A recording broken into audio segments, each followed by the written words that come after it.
This is Kelly Clark, the most successful snowboarder of all time. Kelly's been competing at snowboarding's top level for over 15 years and has won every major event in the sport, including the X Games, the US Open and Olympic gold. We journeyed to the mountain resort of Mammoth Lakes in California to meet her. Kelly grew up in a small town in Vermont. Her father introduced her to skiing aged 2, and by 7, she was snowboarding. During her high school years, she attended Mount Snow Academy, which enabled her to snowboard on a daily basis whilst completing her studies. I remember I had a moment when I was 14 years old. It was 1998, and it was the first year snowboarding was ever in the Olympic Games. And I remember I had recorded it on a VHS tape, which probably most people don't even know what that is anymore. And I watched it after school. And I really had one of those moments where I said, this is what I want to do with my life, and this is what I want to do with my snowboarding. Snowboarding dates back to the 1960s, when a man named Sherm Poppen made a toy snowboard for his children by fixing 2 skis together. It was called the Snurfer, and although stopping and even just standing on a board without bindings proved challenging, it became a hit with early extreme sports enthusiasts. In the late 70s, Poppen's invention was refined and developed by Jake Burton Carpenter. Today, Burton Snowboards is the major player in an industry that's estimated to be worth around $500 million a year.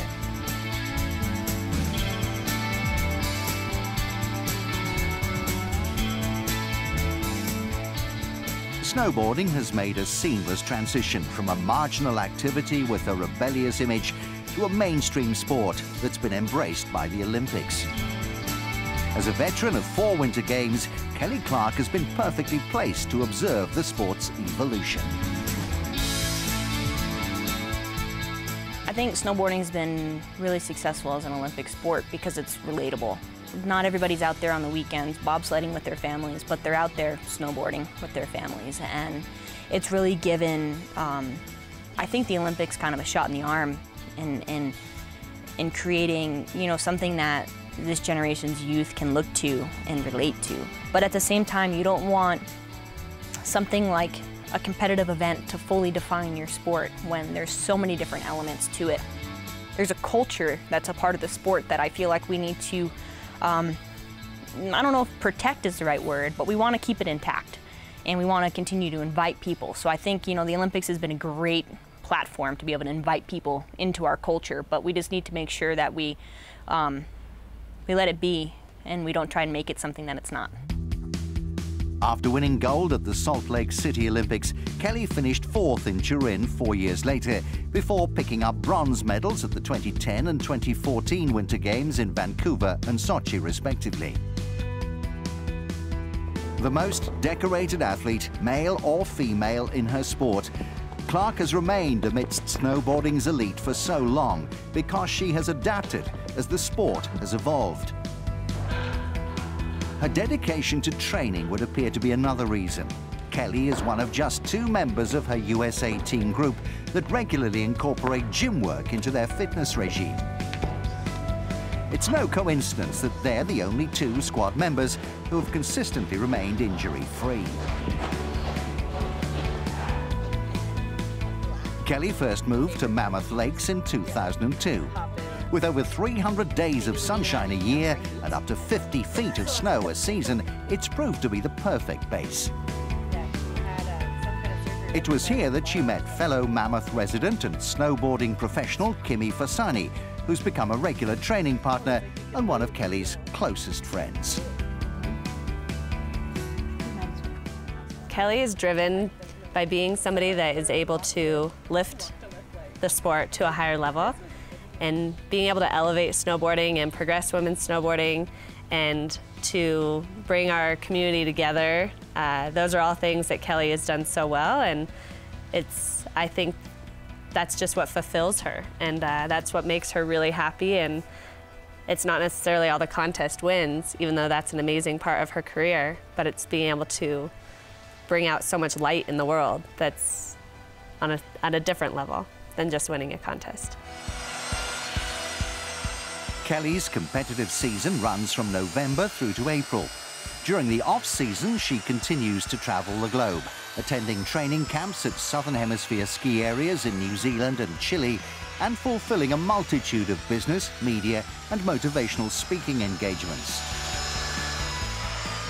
As a result, she tends to spend any downtime at home and has developed a passion for making her own furniture from recycled wooden pallets.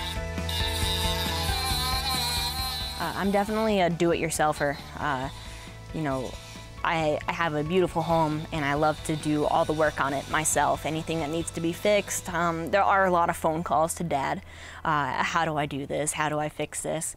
But I've never wanted to just have something that's you could pick out of a magazine or something that you could just buy at a store. You know, maybe it's the snowboarder in me that wants to be creative, that wants to have some sort of personal expression. In 2010, Kelly began reflecting on the opportunities that snowboarding had given her. She decided to establish the Kelly Clark Foundation, which provides young people with the resources they need to achieve their highest potential through snowboarding. The foundation helps both high-level athletes and those who are just starting out in the sport. It's been one of the most amazing things that I've ever done, where I'm putting my efforts into something that's going to outlast me. I'm building something that's going to have influence in the sport long beyond anybody remembers any of my accomplishments. This year, Kelly turns 32. She's been at the forefront of snowboarding for a decade and a half, and these days finds herself competing against girls that are less than half her age. However, having enjoyed the most successful spell of her career over the last 5 years, this innovative and inspirational athlete sees no reason to retire just yet. I'm still competitive and I'm still motivated, and I always said that I'll continue to snowboard until I find something more worthy of my life's investment. So getting to do what you love for a living is pretty incredible, and I guess I'm not in a rush to leave it, but I am taking it 1 year at a time right now, heading into the next Olympics. That is the question everyone asks me. What do you think? Do you have 5 Olympics in you? And I didn't think I had 4. So 5 isn't out of the question either.